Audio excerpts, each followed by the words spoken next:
Good afternoon. Welcome to this live broadcast. I'm out doing foot drills. This is part of a series. I'm on an 8-week experiment where I'm testing, not a scientific test, but to observe the difference in neurotransmitter production based on results, based on things that I can do that I maybe couldn't do before.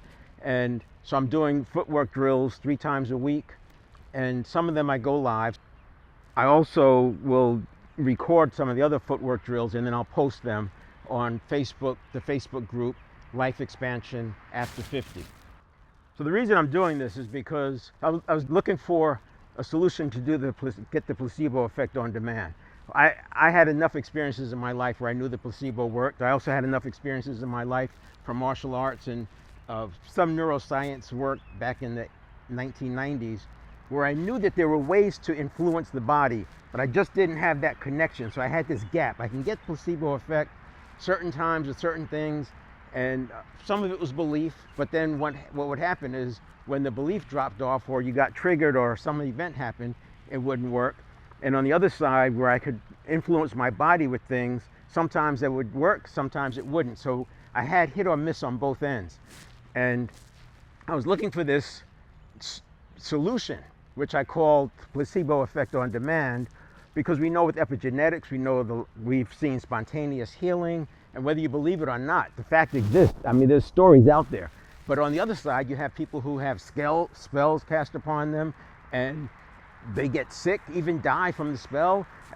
There's one story out there where the doctor actually entered into the narrative, if you will, and made believe that he pulled a frog out of this guy's stomach. I forgot where I read this. Made believe he pulled the frog out of the guy's stomach, had it there in the bucket, and the guy was cured and he went on with his life. So we know that how powerful the mind is. The objective was to find a way to manage it. Now, that's a data point. The second data point is that I knew from personal experience and also from reading that sprinting had a huge benefit. Mitochondria, testosterone for men, and then estrogen for women after menopause.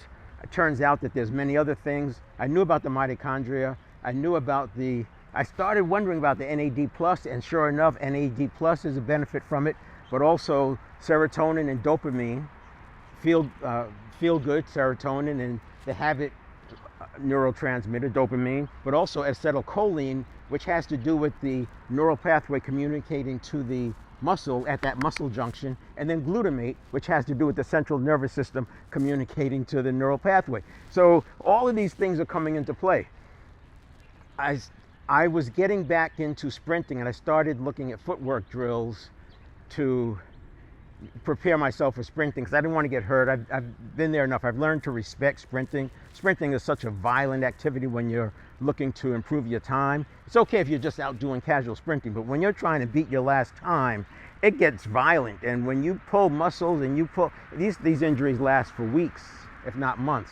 So I wanted to respect that, and I also wanted to get faster. I want to get my sprinting speed down to where it was 5 years ago. And 5 years ago, it was actually close to what it was in my 50s. So it's a pretty tall bar. It was a pretty tall ask for me to do. And so that's why I'm doing it. And I'm using the recordings because it kind of forces me to get out and do the drill whether I want to or not. It's context for the activity. Also wearing a weighted vest. So this is a 4-pound vest. I have 1 pound in it. So that was the objective, to add 1 pound a week. So this is the last day at the 5 pounds. Next week I'll be at 6 pounds. So I'm doing the footwork drills. I'm just now starting to work on speed. I had been working on just getting the foot movements right. So that said, but the constraint of sprinting is that I have to recover for a week, especially if you're going out all out. And I assume that the benefits came when you're going all out. Turns out you don't really have to go all out. There's other factors. But it was that issue that it made me feel like there has to be a better way, something I could do every day. I want anti-aging. I want placebo effect on demand. Well, with footwork drills, I can do them every day because you don't have to recover if you're not doing the same exercise. The point is we're not doing this for the muscles, we're doing this for the neurotransmitter, which means activating new neural pathways. So we have 100 billion neurons. Each neuron is connected to anywhere from 1,000 to 10,000 other neurons. It might take a whole 1,000 neurons in a neural pathway just to take a step. So if you think about that, and then you consider how many neurons are involved with doing footwork drills and sprinting and these things, you recognize the opportunity. And the reason why it works is because the neural pathways strengthen from deep practice. There's two ways that they strengthen. One is myelin. Myelin wraps around the neurons and it makes them fire faster, stronger, more accurately. And an accurate firing neuron is what allows me to put my foot in between the cones. When they're not firing accurately, they come all over the place. You may have experienced, and by the way, this is life expansion after 50, so there's some things that if you're 30, you may not have experienced yet, but most people in their 60s and 70s have experienced stumbling. They get down off the step and they kind of stumble. Think of that as the neurons not firing exactly right. They're outside of that plus or minus 4 millisecond range. The neurons get wrapped with myelin. That makes them fire stronger, faster, more accurately. But the body's efficient, and what it does is it deactivates, for lack of a better term. The process is called synaptogenesis. It's like pruning. But the body removes the synapses from the neural pathways that are not being used, and it moves it over to active ones. So the longer we go without using a neural pathway, the more it deactivates until it's not active at all. But the myelin still remains, so that it has the capability and the potential to fire quickly. But without the synapse, it's not connected. Remember, the neurons are connected with synapse, and the synapse is the neurotransmitter, including serotonin, glutamate, dopamine, and acetylcholine. And other neurotransmitters as well. Without the synapse in between the neurons, they're not firing. When you activate a neural pathway, and it can happen in minutes, hours, days, but not weeks. So that's how you can tell the difference. If you're starting something new, or you go to a physical therapist, you may think you're working on the stabilizer muscles. You are working on the stabilizer muscles to a degree, but it's more about activating the neural pathways. That's why the exercises are so simple when you go to a physical therapist. They're so easy, and you feel like, what can this possibly do? But because you're activating a neural pathway, it doesn't matter that you don't go to failure. It's not about going to failure. It's about deep practice. And to think about deep practice, what you want is novelty. So I set up the cones differently. I'm always trying different routines. I go on YouTube and find different routines, find ones I like, and then go try it. You need intention. And I look at intention as also having context. So the bigger context is I want to get faster at my sprinting. The bigger context than that is to be strong in my 90s into age 100 and not frail and be able to stay active. The intention, though, is today I'm working on 1 foot because I can't sprint as hard as I can because I've got a messed up hip flexor.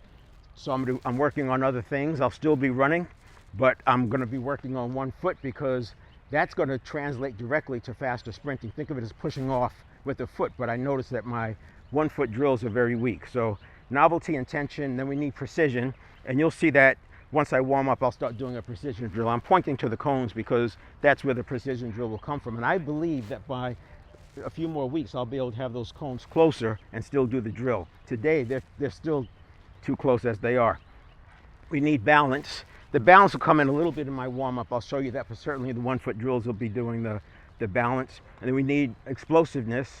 So explosiveness is going to show up both in the 1 foot drill, but it's also going to show up when I do the bounding from the sides of that warm-up. And then we have progression. So progression is getting harder. That's why I add a weight, 1 pound every week. But I'm working on more speed. And I do have a timed course. I have a couple of timed courses where I set them up the same way. And that's only once a week where I set up the course the same way. And I'm doing this, I want to meet last week's speed with the extra weight. And so far that's working out. And I won't go to the next weight if I can't get back to my speed range for that particular course. It's 40 to 45 seconds is the range I want to be in. My baseline time is 42 seconds. And then the last one is struggle on the edge of ability. And so I'm always struggling on the edge of ability. I'm always adding something or switching something up just to struggle on the edge of ability. So those are the 7 factors.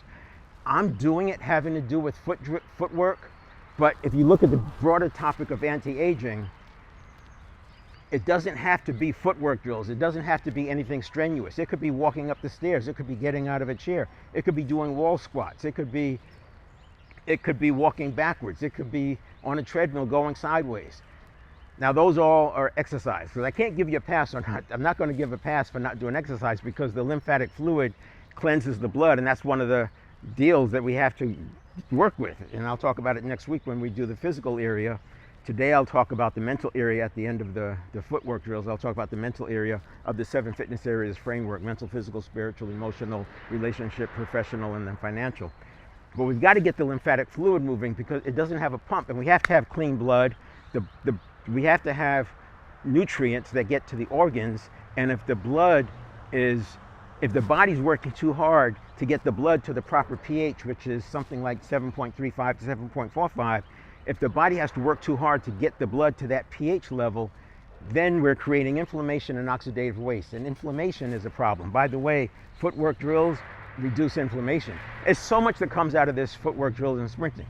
But if you just, maybe you like art, painting different things, going to a different, I go to different parks. That's novelty. You can, if you like art, you can go paint at a different park. You can paint in a cityscape. If you don't do any of those things, drive your car to a train station and get on a train and go somewhere different. Just go through that process. One of the things I started doing is I ditched my rollerboard when I'm at the airport. I carry a backpack. I wear a backpack and carry a shoulder bag. The logic was that I'm not going to build any muscle carrying this bag, so what's the point? You know, I'm not going to do this like reps, or it's not exercise, so why am I going to go through that? But once I learned that I'm triggering and activating neural pathways, now I carry the bag, because and I take the stairs. So I'm forcing my body to flood. I want to flood my body with neurotransmitter, because that's what we do in reverse as we age. We stop putting a demand on ourselves. The central nervous system is looking to be efficient.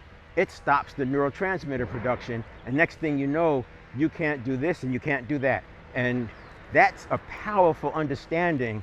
When I got it, there's no problem come out here doing footwork drills, and I make it like play. In fact, there's a term called fartlek, F-A-R-T-L-E-K. It's a Swiss word for speed play. But you can apply the thinking of the novelty, intention, precision, balance, explosiveness, progression, struggle to anything you do. You could even do knitting and stand on one foot while you're knitting. And that's balance, and then the precision. You could do different stitches, right? You could go learn recipes. You can cook. You can put one foot up while you're cooking. That's balance. What's interesting is the Eastern arts, the martial arts, they had it right. They didn't have the brain scanning tools that we have available to us today to understand why it worked. But something as simple as turning a doorknob with, and you may Karate Kid, wax on, wax off, right? But turning a doorknob with precision, just turning it, and like I'm going to turn it exactly 90 degrees.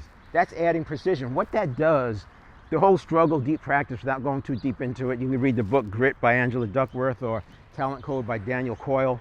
They get into deep practice and different perspectives on it. But the idea is that it's telling the central nervous system that this is important, and the central nervous system activates those neural pathways.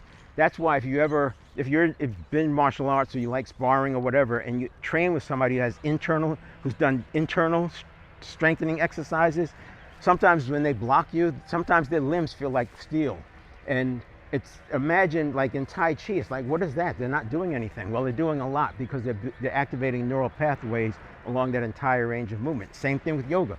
Yoga gets to all of this, but if you do practice yoga, I would suggest always working on something different. Don't get into a routine, because that's the other side, is that the body wants to get to a routine and make whatever you're doing stasis. So it's very important to always add some progression into it, mix it up, keep going, because we want to keep activating more neurons. We want the central nervous system biased towards promoting more or creating more neurotransmitter. First, I have to warm up, and the warm up is just like anything else. You start off slow, just getting my feet moving. Notice how I'm feeling.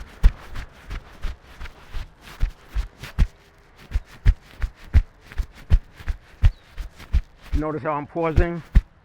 It's giving me a little bounce. So that's nothing there. The precision comes because I'm working on putting my foot between the space. Now I'll do a little bit faster and add a step off at the end. So instead of pausing like this pausing, I'll push myself off. I might step out a little bit further.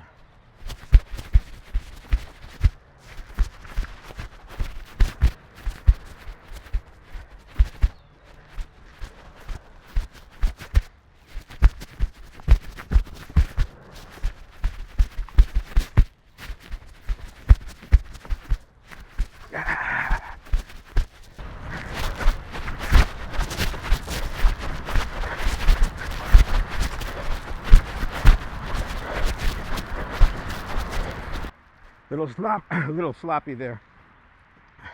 But you can see how the struggle on the edge of ability is coming in. A little bounding, this is the explosiveness part.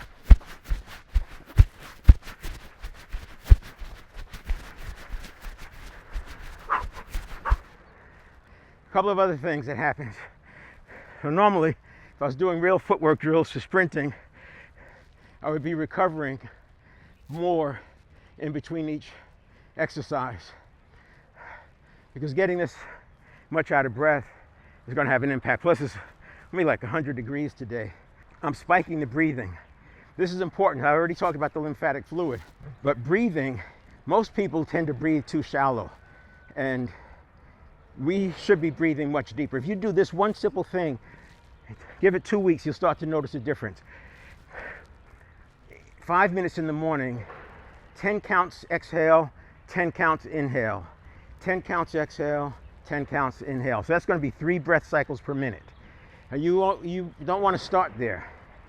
And this will also demonstrate for you how this progression works, how they're activating neural pathways. If you just right now tried to do 10 counts in, 10 counts out, like so.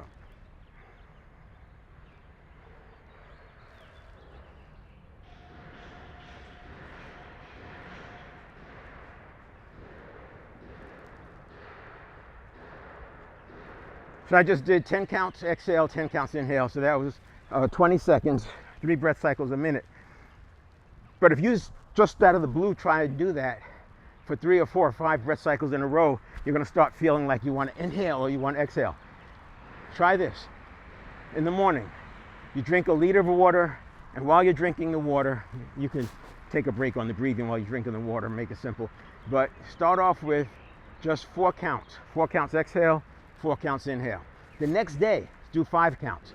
5 counts inhale, 5 counts exhale. And do that for 5 minutes. The next day, do 6 counts. The next day, 7, then 8, then 9, then 10. And you'll be surprised at how easy it is to do 10, because the central nervous system has sort of a forward-looking mechanism that tells it more demands are coming, so we need to front load that to get some more neurotransmitter in. And that's what happens. That's why the progression is important. So if you don't do that, the body will automatically just settle in at, oh, okay. And it makes it automatic, right? It sets the energy up, the neural pathways are there, it's just automatic, and then you're not really generating any neurotransmitter. That's why if you lift weights, you change up your routine every 6 to 8 weeks. I used to think plateaus were something that the muscles had to go through. The plateaus are happening because the signal gets weak, because the body stops creating neurotransmitter. If you change up your routine, the body's going to generate more neurotransmitter. So here's the other part of the warm-up. You saw what I was doing before. So we go, the difference is that this time I'm going to bound off of the end to go a little further.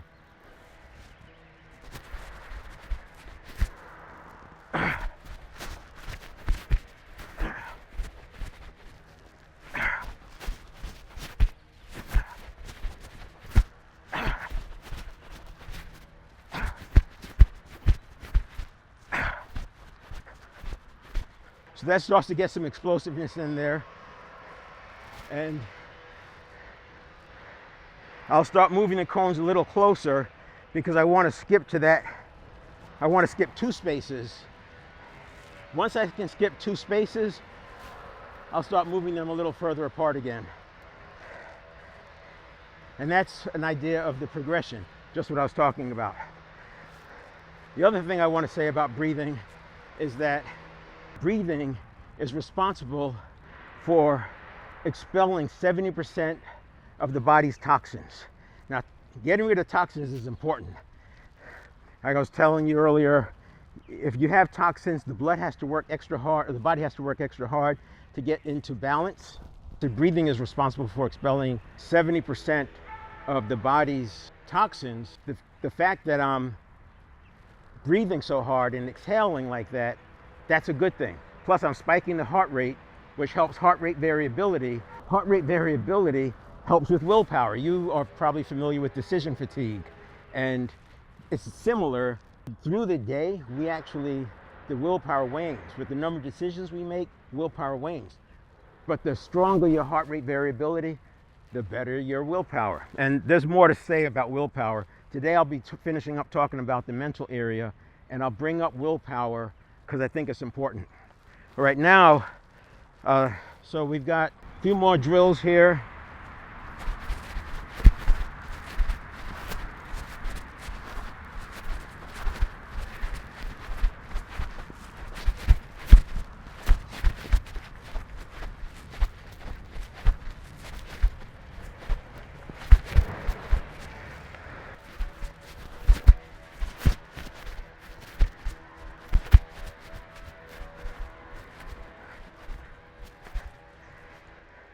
Little improvisation there. I started going front crossover. The cones are too close together, so I had to switch to back foot crossover or rear crossover. Now, I covered a lot of ground. I want to emphasize I'm doing this experiment using exercise footwork drills. I'm sprinting once a week, doing footwork drills 3 times a week, doing heavy lifting 1 day a week, and then some other exercise, and then all taking a recovery day after sprinting. I want to emphasize it doesn't have to be about this kind of exercise. If you find yourself using the arms of the chair to get up, you can use progression there. Start activating new neural pathways. Use one arm and then the other arm. Use no hands. Lean your body forward. Just try different things. If you're used to pulling yourself upstairs, going with the banister, stop that. Maybe use 2 fingers on the banister and eventually no banister at all. If you tend to go upstairs 1 foot at a time, just work on going up 2 steps, right? And check with your doctor. Obviously, this is not about a physical fitness thing. This is about anti-aging. And what I didn't connect the dots on is that BDNF, brain-derived neurotropic factor, AMPK, which has to do with modulating metabolism. So you think about insulin sensitivity and glucose uptake by the muscles. That's improved by AMPK. BDNF is about neurons, and even to the point where it uses stem cells to develop new neurons. This is just amazing that it's not been talked about.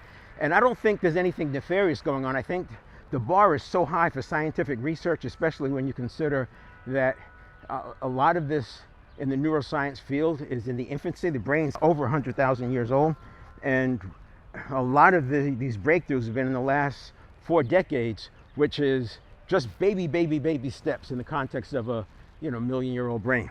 When you look at all of that, the people spending money for supplements, some of them I think work because of the placebo effect. Some of them actually do work, but as the doctors will tell you, you're wasting your money on supplements. I don't necessarily have that position, but I do know that the acid in the system is so strong that it's hard for supplements to survive long enough to get through that. But the other thing is the body's going to get what the body needs, and it's going to extract the nutrients. If you're eating clean, the body doesn't have to work so hard. You're going to have less inflammation, less oxidative waste, and more nutrients to go around. But it's going to get what it needs, and that's, I think, why the supplement argument is there, because if the body gets what it needs, you can eat garbage and still get what, but it's at a price. I did say that I change up the footwork drills every time, but this one I would say is pretty much of a staple. That one's a staple, and so is the one I did with the warm-up. But I do mix it up, and I do mix it up within the context of the drill. So this drill here is the basic 4-cone drill. You might see back, and then you could cross with shuffle, sprint forward. You could cross with shuffle, or you could cross with rear foot crossover. You can cross with front side crossover. But I'm going to do a variation, and this is one of those that I will need to recover. So it's an X drill.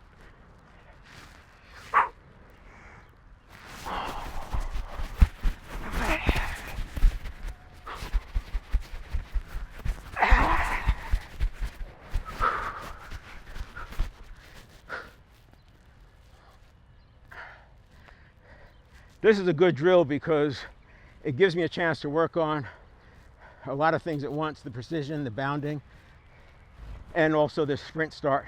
So a big part of sprinting is the start. Normally sprinters have their feet in the blocks and they're able to push off with both feet to get going. The way I'm sprinting is just off the ground, just from a static start. The first 4 steps are important, and the idea is to lean forward a little bit and push off. I try to push off a little bit like from the side to the center, so I might be stepping a little bit wider the first few steps because I want to have more room to push off. Think about it as torque at the beginning and horsepower in the middle and the end. And then I'll introduce another drill now that I'm starting to work on speed to get myself tired. So I'll do a drill, I did it last week, a longer drill that takes me outside of like 15 seconds, and then I sprint. So it's learning to sprint when I'm already exhausted.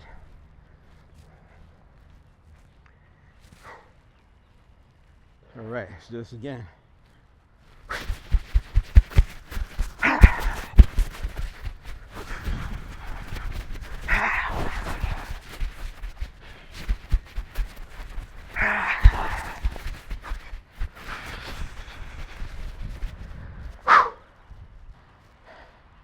So that's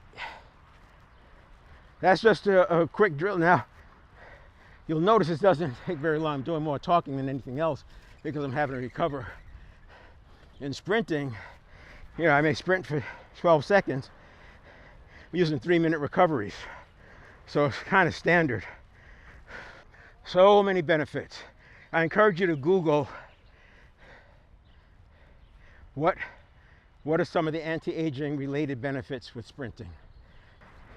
You can go down the rabbit hole on the different ones. But once I started looking at the world through a lens of neural pathways, and we'll talk about that at the end here. So we just a little over half hour now. So let's finish up with this one. Start seeing the world through the lens of neural pathways. I realized the importance of the myelin and the synapses, the synaptogenesis, the neurotransmitter, the serotonin, the dopamine. Serotonin, people think of it as as being in the brain. It's produced in the gut. And serotonin is the feel good. So I would say from a mood standpoint, one of the things I remember working out in martial arts, I always knew that when I was training in schools, in the martial arts, everything was better. My grades were better in school. I felt better. Any sports I was playing, I could do better. And I knew there was something there, but I couldn't piece it together. You see these patterns keep showing up. And my brother was into internal arts, and we had a lot of conversations about that and some of the power that the masters would have in that discipline. And then I connected with the neurotransmitter, and it seems to all come back to that. That one thing, neurotransmitter, and it's not the neurotransmitter, it's the things that generate neurotransmitter also improve these other areas. That's my takeaway right now. That's why I talk about it each week, because then I have to go do research and check myself and come back and clarify. But I do say you want to be moving. You don't have to do footwork drills, although if you can, you work up to that. But taking steps, stepping up off the curb and then back down, stepping up on a step and then back down. If you're in a gym, you probably see people pushing weight sleds around and doing different exercises. Stop playing around. Make it playful. Change it up all the time. What we're going to do, the objective is to do something like this. 1, 2, I'll do it the other foot is stronger. So 1, 2, 1, 2, 1, 2. You can see I can't do it. I might be able to do 2 in a row. So 1, 2, 1, 2. 1, 2, 1, 2. So here's an example of what I was talking about, getting up out of the chair with one arm and then getting out of the chair with your hands on your knees, and then getting up out of the chair without putting hands on the chair at all. Here's an example. I'm not going to use my other foot, but I'm going to balance with my other foot. So I'm taking one of the 7 factors out of it, but I've got 6 other factors. I'm struggling on the edge of ability, and eventually I'll be able to pick up that other foot. Sort of like a person doing handstands on the wall and then moving away from the wall with 1 foot, and then moving away from the wall with 2 feet. It's the same principle. You're activating neural pathways. So I'm going to use 1 foot as just like a ballast sort of thing. Oh, and that worked great because it only tapped down 3 or 4 times. But knowing it was there, I could work on my balance better.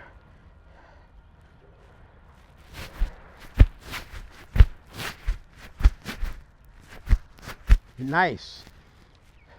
And that's, again, it's art, a little bit of science, a little bit of art, making it up as I go, trying new things. But that right there is a game changer, because now all my 1 foot footwork drills, I can use that until I don't need the crutch. Nice.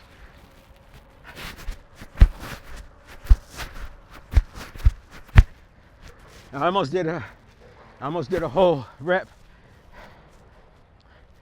without the foot touching, that quick.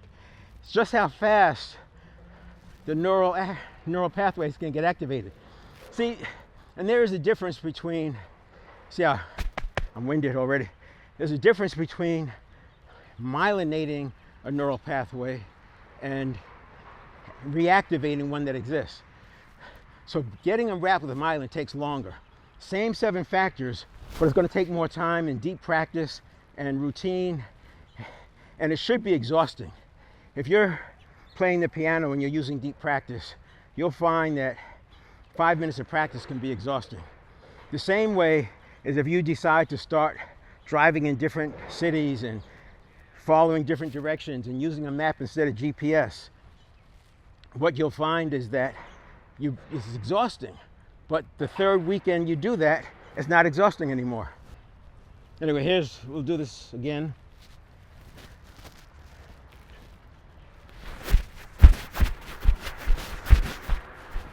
Let's try it again. 1.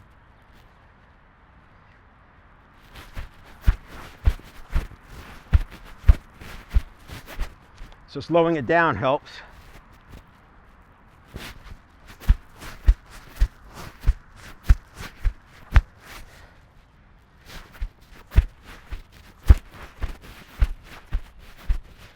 All right, that is it.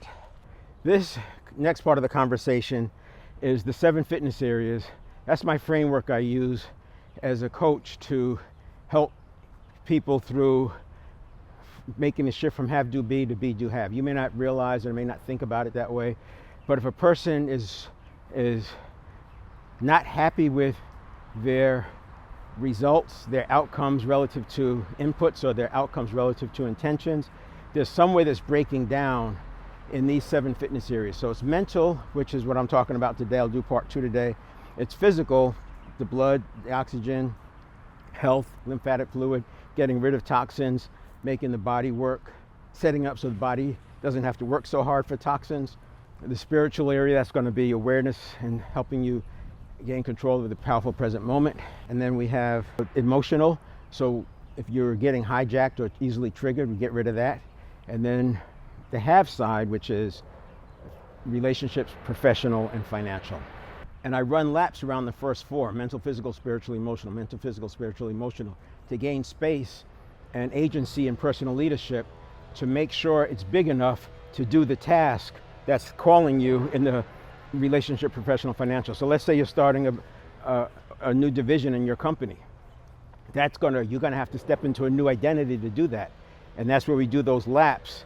And then you actually exercise it and practice it and use it in the relationship, professional, financial. So that's just a way. Or if a person's looking to change their career, we first have to step into the new identity that's going to prevail in a career search, and then excel and succeed and thrive in a new position.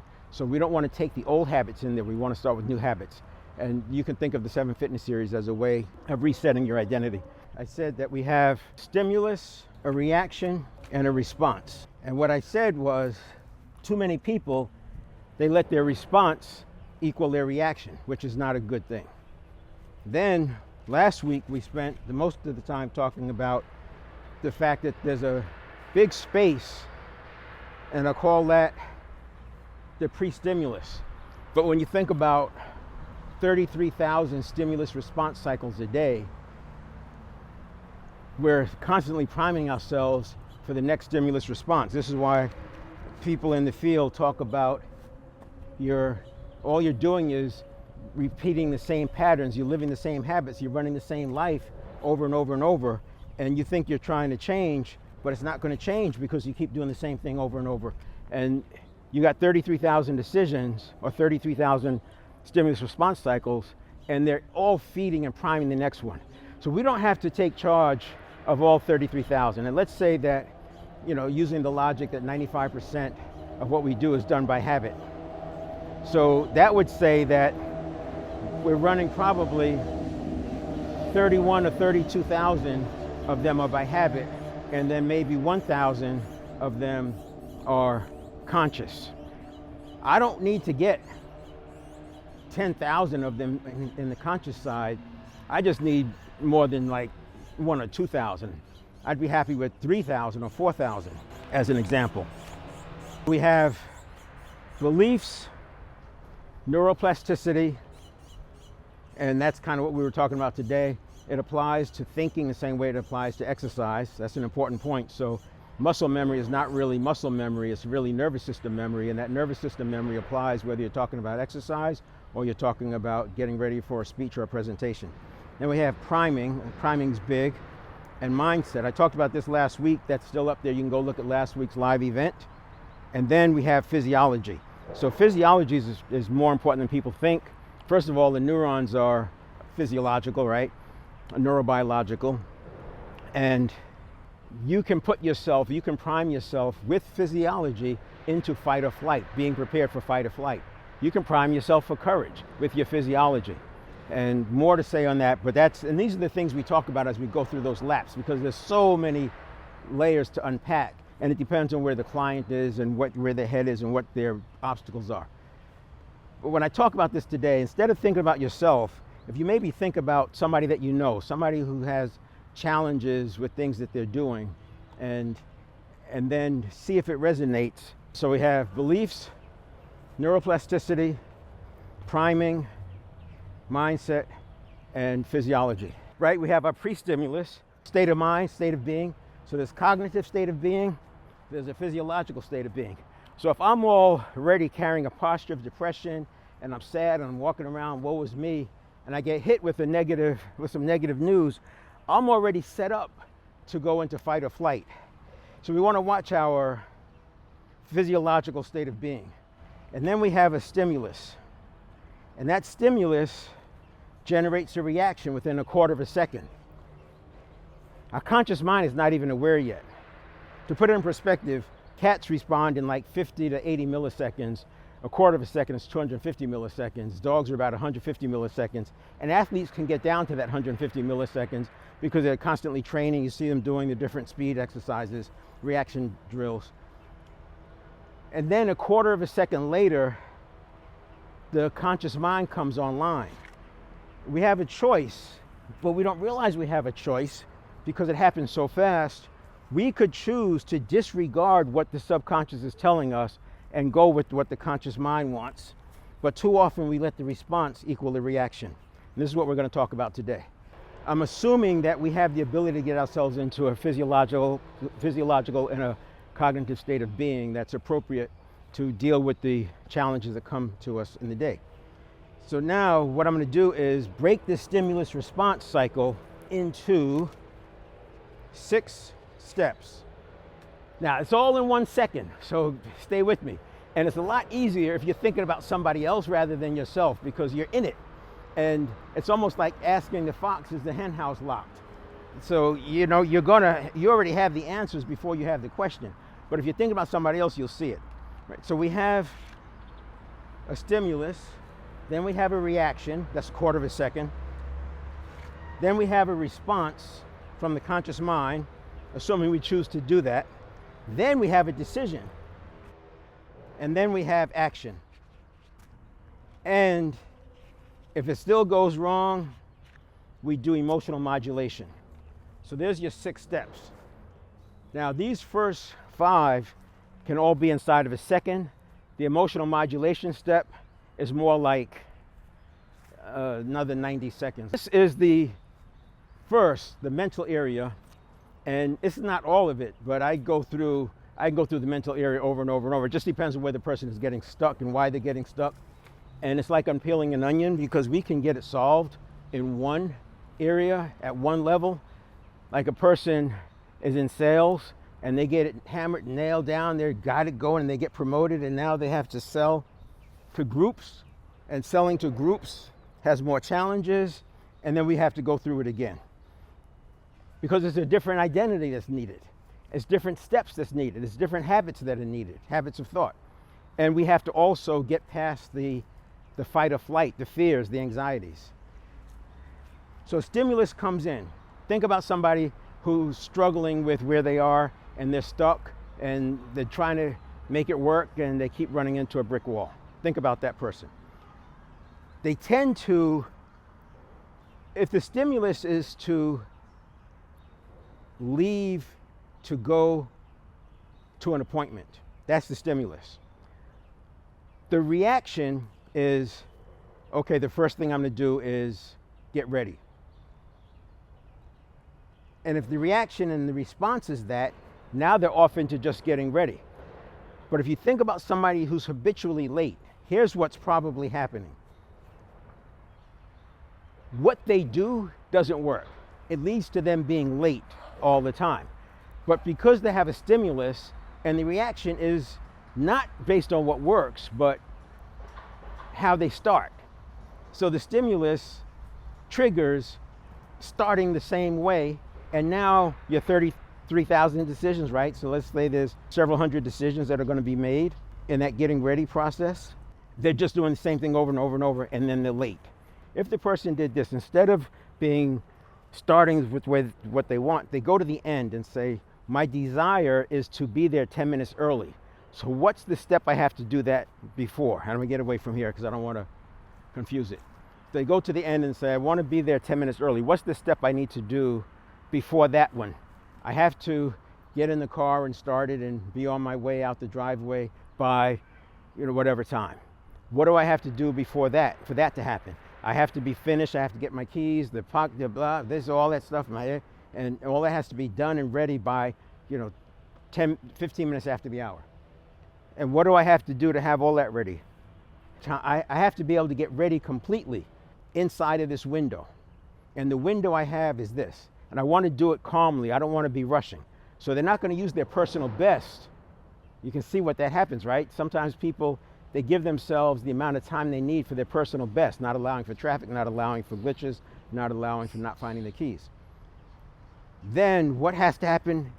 And then, I have to start getting ready right now. No time to scroll on social media. You can see the difference. Hopefully that makes sense.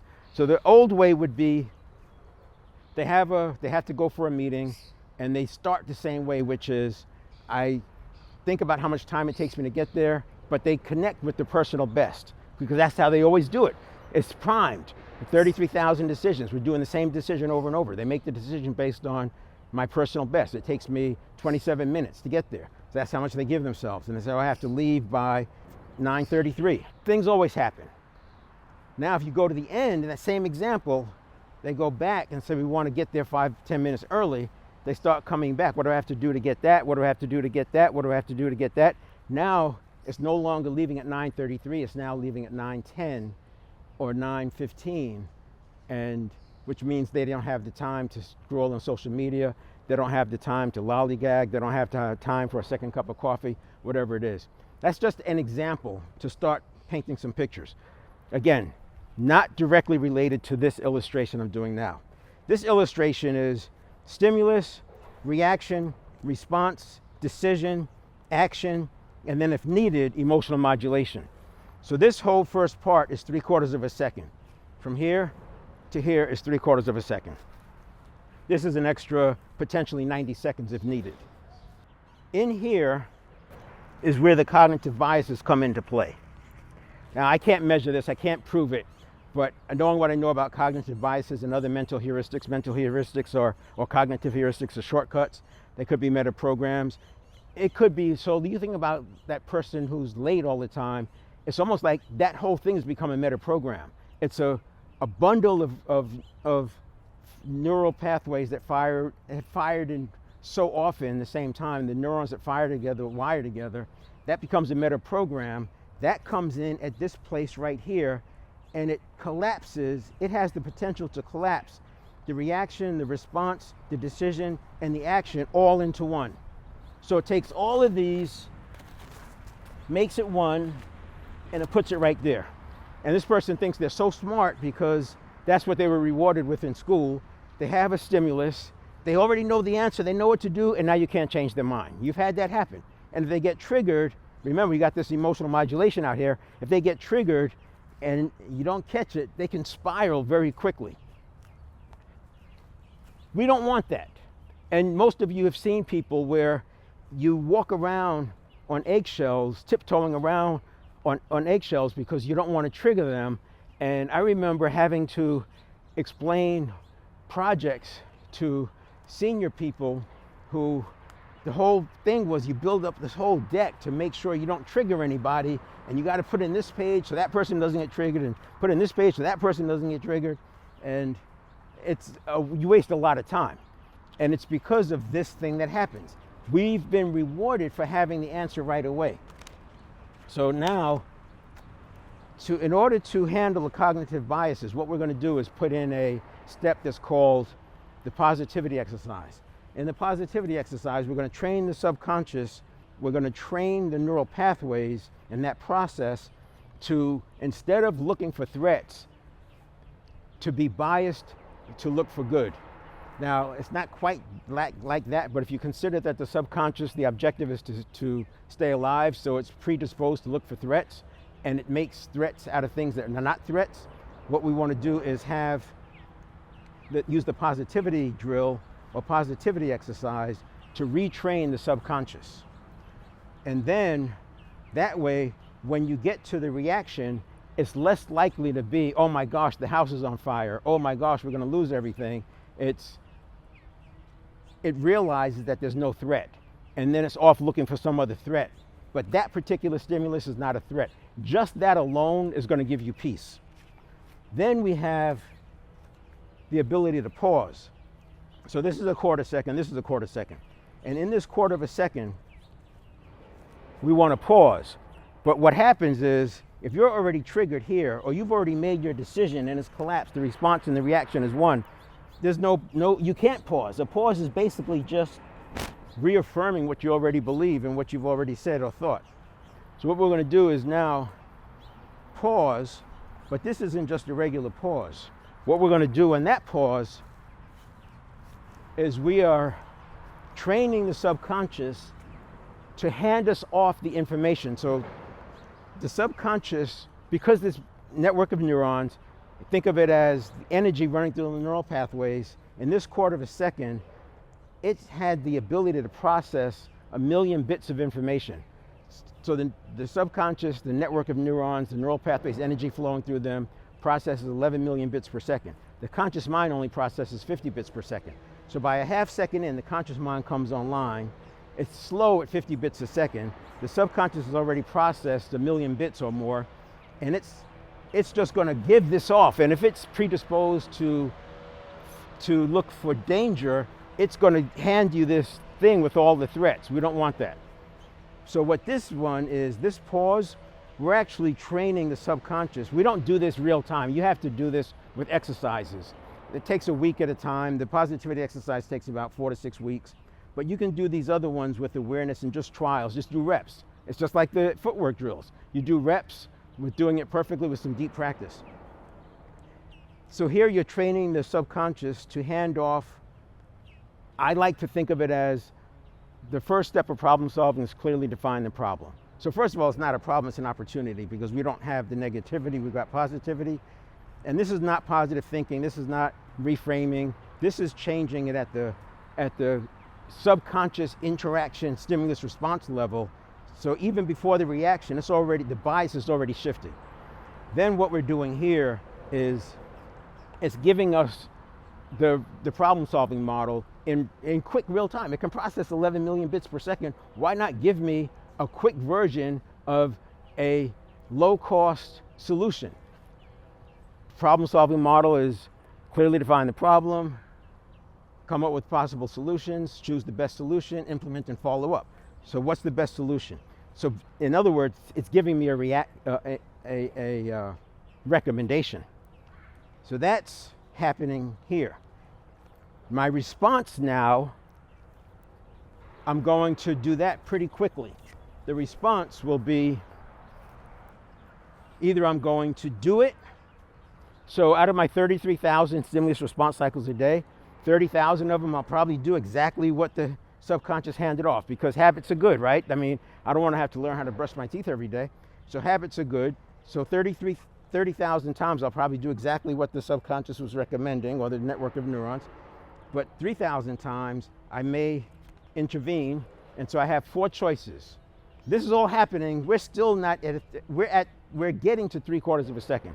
This is happening so fast, but you're training yourself at the stimulus response level. So you're leveraging the 11 million bits per second that the network of neurons already has, and you're just leveraging that, but doing it by your design. I can do it, I can delay it, I can discard it, or I can delegate it. And delegate it could mean I'm going to have a meeting. It means I could give it to somebody else and give it to the attorney. I could just set it out to a project, make it into a project. That's sort of delay. And then we have the decision. So the decision becomes how to do it. So let me give you an example. Let's say that you are a salesperson who tends to get flustered when a person gives you a certain kind of objection. That's happening right here. So the decision, if you feel yourself getting flustered, you may need 10 seconds or so just to get yourself together. You might say, excuse me, man, I just need to check on something. And you get up and you leave the room. Or hold on a second, if you're on the phone, hold on, let me just check something. If you're on a Zoom call, let me just check something. You get up, take your deep breaths, you come back. That's the decision. Your decision is, am I going to go forward with it now? How am I going to implement it? So this was the action: do it, delegate it, delay it, discard it. And then here is how we're going to do it. How are we going to delay it? How are we going to do it? How are we going to discard it? What are we going to do? That's the decision. So these things could happen all at once, but I want to make it a distinction that you're actually deciding how am I going to implement it. Maybe the do it is you have to reprimand the employee. That could be the thing. Reprimand the employee is the do it. Well, the decision is how am I going to do it? So positivity, we get the handoff with the problem-solving model. We're going to have a response: do it, delegate it, delay it, discard it. And then we have the decision, which is the how. It's very easy to people to come up with the what, but if you don't also think about the how, we are often back into our primed automatic responses because we do what we did before. But the how should be a conscious thought. And there's my 1 second. So that is my 1 second. Now let's say that we get a little bit discombobulated, and despite all of that goodness, we still get a freak out. Now let's talk about this fight or flight for a moment. One of the reasons why people are so under stress is because the fight or flight can be like a switch, like an on-off switch, not a dimmer. And fight or flight, because it's at the survival level, we're prepared for a tiger on the Serengeti. Most of us don't have tiger level threats multiple times a year. We may have had a tiger level threat a few times in our life, but most of us are not having them every month. We're not having them every quarter, but yet the reaction of the body is to do that. So we don't want that. But it could still happen. You could still get triggered. Somebody says something a certain way, and now you're discombobulated. Your emotions are running crazy. And that's where we do the emotional modulation. And this is where you need to step away. So when we made that decision of the how, if we knew that this was a triggering event, we could feel the blood rushing up. We could feel the breathing getting shallow. We could feel the neck tightening. Don't wait. Don't try to suppress it, because if you suppress it, that's like saying, I'm not going to run from this tiger. I'm not going to run from the tiger. Your whole body's saying, run, run, run. And you're saying, I'm not going to run from the tiger. You're fighting against, it's a losing battle. Your body's going to win, and you're going to take off running. So don't wait. Say, you know what? Give me a minute to think about it. I just want to look at something. I want to think about something. Why don't we get together in 15 minutes? Come into my office, or let's hop on a call in 15 minutes. That gives you the time to do the 90-second emotional modulation. You handle with this by conditioning it in. You handle the cognitive biases, the heuristics, the metaprograms. So now we're not reacting out of just craziness. Because of the positivity exercise, we're not biased for threat. Then we put a pause in between the reaction and the response, because especially if I'm doing something new, if I'm in an operational environment and the stuff I'm doing is the stuff I've been doing, it's not a big problem there. It's probably going to be very similar. But if I'm working a new project, everything is new landscape, new people, new objectives, new customers, new products. Chances are what I did before is not going to be the right thing to do the next time. So I don't want my reaction and response, my response to equal my reaction. I want this to be a data point, maybe 20% data point. So if I'm in an operational environment, maybe this is a 70 or 80% data point. If I'm doing something brand new, I'm in a new job, new company, completely new state, new city, that reaction is going to have a 20% weight. It's still going to hand me off a completed problem solving model, the first 3 steps, clearly define the problem, come up with possible solutions, select the best solution, and then the implement suggestion would be there. But now I've got the responses. I'm going to do it, I'm going to delegate it, I'm going to do it, I'm going to delay it, I'm going to discard it, I'm going to delegate it, and then we're going to take action. We're going to make the decision. That's the decision. Then we take the action. And then if the emotions are still running, that's where I go into the emotional modulation. And that's a 90-second process that you can go through. If you go to the high performance self-coaching, I go through this in some detail, give some examples. And that's the mental area. Then next week I'll talk about the physical area. Physical area we'll talk a little bit more about the toxins, cleaning the blood, and also setting ourselves up so there's fewer toxins. And then, it's like coming from under the line to above the line. And, I'm not going to pass judgment here, but if they use placebos sometimes for prescription meds, because the placebos work almost as well as the prescription meds but without the side effects, then why not take charge of that whole thing and do what our body needs? And our body needs lymphatic fluid moved. It needs the breathing, the deep breathing. It needs the clean blood. It needs hydration so we get the oxygen and nutrients to the brain without putting it into stress mode. And that's the physical area. Then the following week I'll do spiritual, and then I'll do emotional. In the emotional one, I'll talk about the emotional modulation. All right, there you go. Let me know your comments, and you can start putting your own exercises, drills out on the Facebook group, Life Expansion After 50.